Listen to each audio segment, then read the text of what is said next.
Winners, butt kickers, champions in life. Vincent Rose here, the Fat Killer with H2G Fitness, coming to you from my patio. And I hope each and every one of you is having an amazing night thus far. And I wanted to share a real quick message with you guys that was inspired by a combo that I just had with one of my coaches.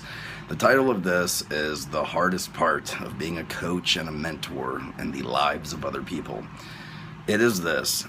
If you are a coach, or if you are a mentor, or you are in a position of leadership in the lives of others, you are probably doing so because you care about people. You want them to succeed. You want to see them win. You want to see them break past mental barriers. You want to see them achieve greatness in their lives, and you believe in people. It's why you're doing what you do. So what is the hardest part? When you want it for somebody more than they want it for themselves.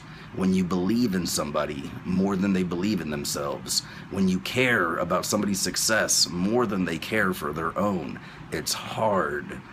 You are a coach, you love people, you pour belief, motivation, inspiration, positivity, encouragement, all of that into them.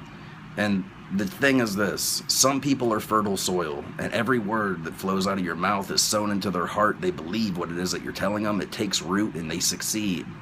But there are some people that are filled with so much fear and doubt. They're filled with so much disbelief. They're filled with so many negative thoughts that it doesn't take root. And it is the equivalent of pouring water into a broken pot. And you have to sit here and believe in this person and love them and care about them and try to help them, and you have to watch them fail. And it's not your fault. You're doing your part. You're being their coach. You're being a blessing in their life. You're being their mentor. You're caring about them. But they don't care about themselves. And you cannot help somebody that does not want to be helped. What happens whenever somebody is forced to go to rehab? Does it ever help them? Never. What happens whenever you try to force somebody to do something? They give you resistance. People will do one thing and one thing only, what they want to do. And so, look, if you are a coach or a mentor in the lives of others, it's not your fault if people fail. And it's not your fault if they win. You do your part. Some people are fertile soil and they take it and run. And they are the ones that are doing the work. The credit doesn't go to you. Some people, they're broken pots. It doesn't take root, and they fail. And that's not your fault either. You do your part, and you rest your head on your pillow at night knowing that you've done everything in your power to be a blessing in the life of that person. You believe in them, you care about them, you want them to win, you want them to succeed, you love them with all your heart. But some people aren't ready to succeed. It sucks. I've been a coach for the last 11 years of my life, and I've spent and invested the last 11 years of my life trying to serve and help others. And there's been a lot of people that have made mental breakthroughs, and I've seen a lot of people succeed due to the seeds that I've planted, but I've watched a lot of people quit. Here's my point, or here's something that I'll tell you. I've never quit on one person that I told that I would help. I have a standard in my life that if I tell you that I'm going to help you, I play till you win. I will be the first person on the battlefield. My boot hits the ground first. I will be the last person off, and for every mile that you run with me, I will run 80 with you. I quit on nobody. I believe in everyone. I know all of us have greatness that is inside of us, and the seeds of greatness are in you too. My job is to water them and pull that out of you and make you stronger than what you are and become the best and greatest version of yourself. And I do that for every single person that I extend my hand out to. Some people grab my hand and some people do not. Want to know what sucks? Believing with somebody with that much intensity, that much passion, that much drive, that much commitment, and you watch them fail because they won't frickin' believe in themselves. I have never been able to rest easy with this. It breaks my heart every single time.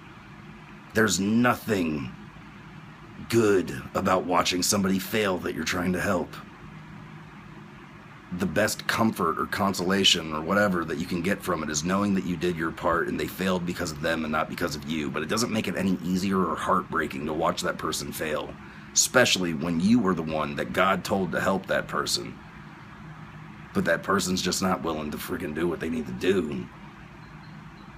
So that being said, Being a coach or a mentor or a leader in the lives of others is very rewarding, because you're going to have that fertile soil that it does take root, and you see them become greater than what they are because that you help them. But you're going to watch people quit on you. And it never gets easier. If anything, it gets harder. I've had over 700 clients. Here's a tip. I don't have a client load of 700 people right now. What does that mean? I've had a lot of people quit on me. I've never quit on anybody. I play till you win. I go when you won't go. I'll believe in you whenever you don't believe in yourself. I want you to succeed more than you want to succeed on your own. I care about you more than you will ever possibly know. It's why I do what I do. Why do I wake up at 4 or 5 a.m. and run hard till 1 in the morning and run off of 4 to 5 hours of sleep? I am called to help people. And I'm going to spend every single day of my life doing everything in my power to help people to the best ability that I can. I will never quit on anyone. And it's not my fault if they quit on me. You can't keep a quitter from quitting. And you can't keep a winner from winning. Winners win. That is what winners do. Quitters quit. That is what quitters do. And so I know I can't make somebody into a winner. They're a quitter or a winner before they ever partnered with me. If you're a quitter, I can't help you win. Why? Because you quit, and that's on you. But it is my job to keep putting my energy out there, and I will attract to me what I am. You will attract in this life what you are, not what you want. I am a winner, and winners reach out to me daily. Unfortunately, quitters do too. But you can't keep a winner from winning or a quitter from quitting. Your job is this: to put yourself out there and let people know that you want to help. And you find winners. And whenever you do, you sow seeds of greatness into them. You watch it take root, and you watch them achieve victory in their lives. And you celebrate with them in the victory. And for the quitters, I still believe in them. I still love them. I still care about them. I still want them to win. But you walked away from me. I didn't walk away from you. You quit. And quitting never makes anything better in your life. It makes it worse. Because 8 months from now, you're still going to have the same problems and challenges that you have now. The only difference is they're even greater. If you were out of shape, you've probably put on another 10, 15, 20, 30 pounds over the next 8 months. If you're failing financially, your finances probably suck 8 months later than they did the day that you left me. If your marriage is suffering, you're probably divorced within a year, or you broke up with your girlfriend. If you're struggling in the area of your faith, you're even more lost 8 months from now, from the day that you walked away and stopped listening to my voice. And it breaks my heart. But why do I keep doing what I'm doing even though it's hard? Because I'm watching people succeed. I'm watching people win. I'm watching people rise up and take responsibility like they're on their own shoulders, because it is. I'm watching people break plateaus, not just physical, but mental and spiritual. I'm watching people win. And I'm creating a winning team.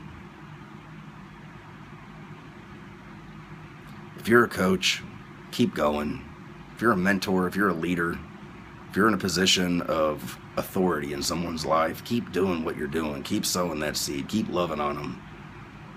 And when people quit, it ain't your fault. And it's okay. It's not okay, but it has to be. But I will encourage you to keep going. Don't ever lose faith that if what you're doing, or question what you're doing, is a worthwhile cause. If you're serving other people and acting out of a position of love, it is.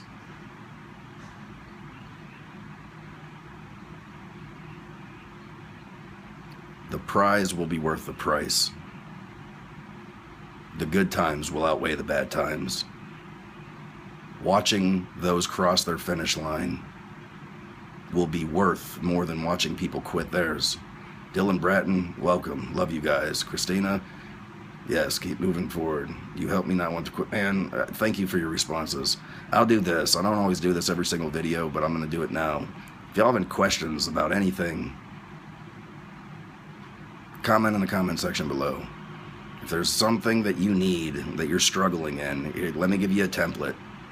Faith, family, finance, fitness. If you're struggling in one of those areas of your life, or all, ask a question and I'll answer it to the best of my ability. Having problems with my right shoulder, but I keep going. Can't help you with that. Whenever the body starts breaking down, all you can do is train around injury.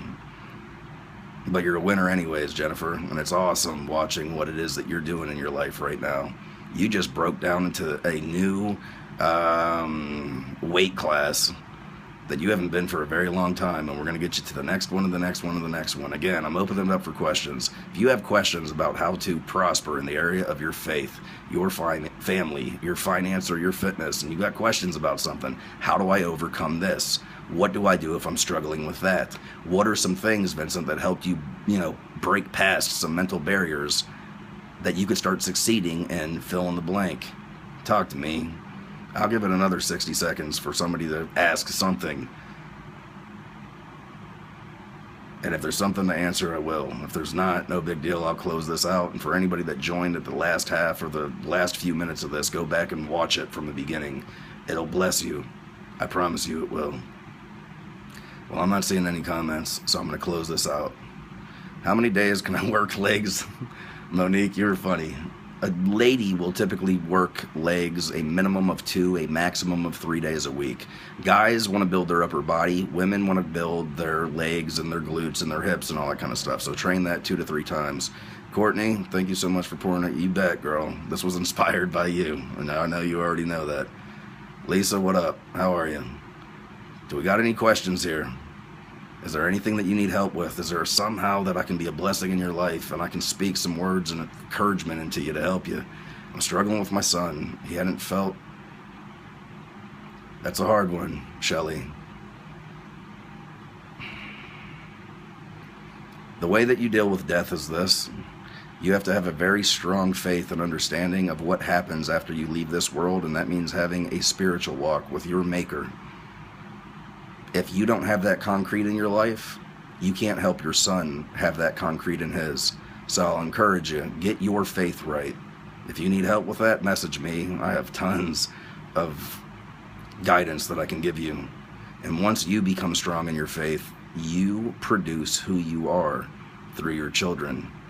Your child's faith will only be as strong as yours. Your child's finances will only be as strong as yours. You set the standard. Your son's level of fitness will only be as strong as yours. You set the standard. Your son's understanding of what relationships are supposed to look like will be set by the example that you set. The greatest thing that you can ever be in your child's life is an example. And we're all examples in our child's life, good or bad. Hopefully that helps. David, what keeps you focused and motivated? Calling, duty, obligation. I'm not doing this for money. I'm doing this because I wake up every single morning of my life, Dave, and tell God, hey, dude, listen, today I am your hands, I am your feet, I am your voice. Tell me what you need me to do. Put people in front of me that you need me to help. And any way that you can use my physical body, you don't have one. I am your body. I'm part of the body of Christ. God's works and miracles are done through this world, through us. I am a vessel. Use me. And he tells me what to do, and I don't care how tired I am. I don't care if I'm motivated. I don't care if I'm down. I don't care if I'm weak. I don't care if I've had one meal today. I went and took my son to Cracker Barrel. The meal that they brought out was pathetic. I had some broccoli, some cucumbers, and 3 little sappy pieces of chicken. I haven't ate anything else because I've been working all day long. Do I care that my body is hungry? No. Why? I'm talking to you. I will serve every single day of my life. And I will sacrifice my flesh and succumb my soul to the Spirit. That's what keeps me motivated. God. Doing his work and having people that are listening to me go, Vince, thank you, thank you, thank you, thank you. I'm addicted to the word thank you. And they're not thanking me. They can thank me, but I don't take the credit. God gets all the glory, honor, and praise because he's the one that told me to do what I did. I was just the vessel or the messenger that did it. My calling to my God is what keeps me motivated every single day. And I'm going to serve him every single... I fall all the time. I'm like anybody else. I dork up. But I get back up. I pray for forgiveness and I keep on going. And though I'm a flawed vessel, he still uses me mightily. I'm reading the comments. I'm still new. Fitness, everyone in the group is amazing. Many good stuff. How heavy of weights to use on